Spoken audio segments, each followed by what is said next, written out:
အကြောင်းမှနေပြီးတော့ကိုက online shop ကနေပစ္စည်းတစ်ခုခုမှာလာတယ်ဒါပေမဲ့ပစ္စည်းကအချိန်မရောက်လာသေးဘူးငါရဲ့ပစ္စည်းမရောက်သေးဘူးလို့ပြောချင်နေဆိုရင်ဘယ်လိုလေးပြောရမလဲဆိုတော့ကျွန်တော်ဒီဗီဒီယိုမှာမျှဝေပေးသွားပါမယ်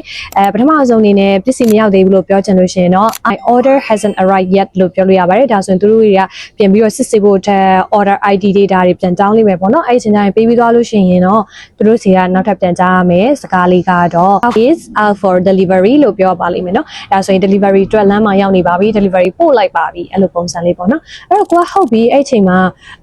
ကိုမှားထားတဲ့ရက်ကကိုအားတဲ့ချိန်တွေမို့မှားထားတာဒါပေမဲ့တူလာပို့မဲ့ချိန်တွေကကိုမအားဘူးအိမ်မှာမရှိနေဘူးဆိုရင်ဘယ်လိုလုပ်မလဲဆိုရင်တော့ဒီလိုလေးမေးလို့ရတယ်နော် what is I've not home ဒါဆိုတို့ဘက်ကပြန်ပြီးတော့delivery ရဲ့ချိန်နာတို့ဘာလို့တခုခုပြန်လုပ်ပေးလိမ့်မယ်ပေါ့နော်အဲ့တော့ဟုတ်ပြီ delivery ချိန်ပြီးပြီကိုကပြန်ကြည့်လိုက်တယ် address ကမားနေပြီဒါဆိုတော့ဒီလိုလေးမေးလို့ရပါတယ် can I change the delivery address ပြီးတော့ online shop မလုပ်ခင်မှာအသုံးဝင်တဲ့ vocal လေးတွေလည်းအရင်လေ့လာထားဖို့လိုတယ်နော်။ဘာလေးတွေလဲဆိုတော့ add to cart ဆိုတော့ဈေးချင်းအောင်နဲ့ထည့်တာပေါ့နော်။ track order ဆိုလို့ရှိရင်တော့ကိုယ့်ရဲ့ order ကိုလမ်းကြောင်းလိုက်နေပေါ့နော်။ဘယ်ရောက်နေပြီဘယ်နားရောက်နေပြီဒါမျိုးလေးပါ။ပြီးတော့ return policy အရေးကြီးရနော် return policy သူက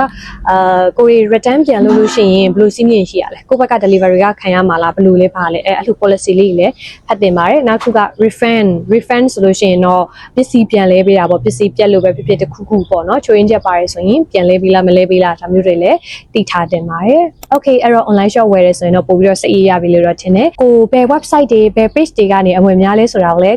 comment မှာမှတ်ခဲ့ပေးပါဦးเนาะနောက်ထပ်ဗီဒီယိုတွေအတွက်ကျွန်တော်တို့ရဲ့ HSC ကို follow လုပ်ဖို့လည်းမမေ့ပါနဲ့เนาะ bye bye